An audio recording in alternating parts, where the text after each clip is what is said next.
السلام عليكم. معقولة بقى يكون بالسهولة دي كلها ولسه تاني بنشتريه من بره؟ من النهاردة بقى مش هنشتريه من بره تاني، لان هنعمله في البيت كده بكل سهولة، وكمان مقاديره مظبوطة جدا. اوعدك بقى كده بعد الفيديو ده ان انت كده هتعمليه احلى من بره مليون مرة، وغير كده كمان التكلفة هتكون قليلة وكمان الكمية كبيرة. بسكوت حبات القهوة من اجمل ولازم اروع البسكوتات اللي بجد ممكن تجربوها. سهل وبسيط ولذيذ، وكمان مكوناته بقى كده مش كتير، بس النتيجة بقى تستاهل التجربة. تعالوا بقى كده بينا نبدأ بالفيديو اللذيذ بتاعنا النهاردة علشان نشوف المقادير وكمان طريقة التحضير. نحط اللايك الجميل بقى كده بتاعنا للفيديو علشان يوصل لأكبر عدد كده من الناس، وكمان الاشتراك في القناة لو لسه مش مشتركين، وتفعيل زر الجرس علشان يوصل لكم الإشعار بكل الوصفات الجديدة. تعالوا بينا نبدأ. هنسمي الله، وزي ما اتفقنا بقى كده مع بعض في اول الفيديو، النهارده مقاديرنا مظبوطه جدا وغير كده كمان سهله جدا. معايا بقى هنا طبق عميق هضيف فيه معايا هنا 180 جرام من السمنه، والسمنه يا جماعه تكون معانا ساقعه مخرجينها كده من التلاجة قبلها حوالي كده 5 دقايق. ضفت كمان معاهم كده كوبايه الا ربع من السكر البودر، لو بالميزان هيبقى كده 160 جرام.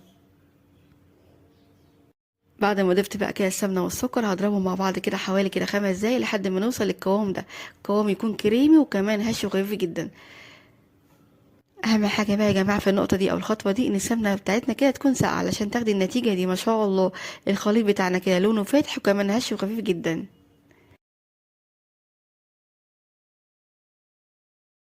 اول ما نوصل بقى كده للمرحله دي كده من الخليط، هنجيب كده سباتولا ونلم الجوانب بتاعتنا بالشكل البسيط ده علشان نتاكد بقى كده ان الخليط كله بقوام واحد عندي زي ما حضرتك كده شايفين. بعد كده هبدا اضيف عليهم كده معايا هنا 70 جرام من الزيت. فايدة الزيت هنا يا جماعة ان هيخلي البسكوتة بتاعتك كده تكون فيها سنة قرمشة كده لذيذة جدا. هي هتكون دايبة معاكي بس في نفس الوقت تكون مقرمشة.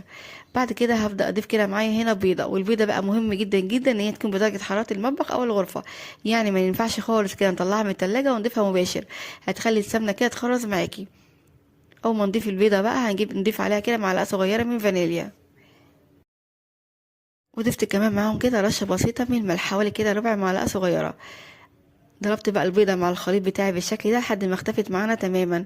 الخطوة الجاية او المرحلة الجاية ان انا هبدأ اضيف كده معلقة صغيرة من بيكنج باودر، وكمان هضيف معايا كده معلقتين كبار من النشا.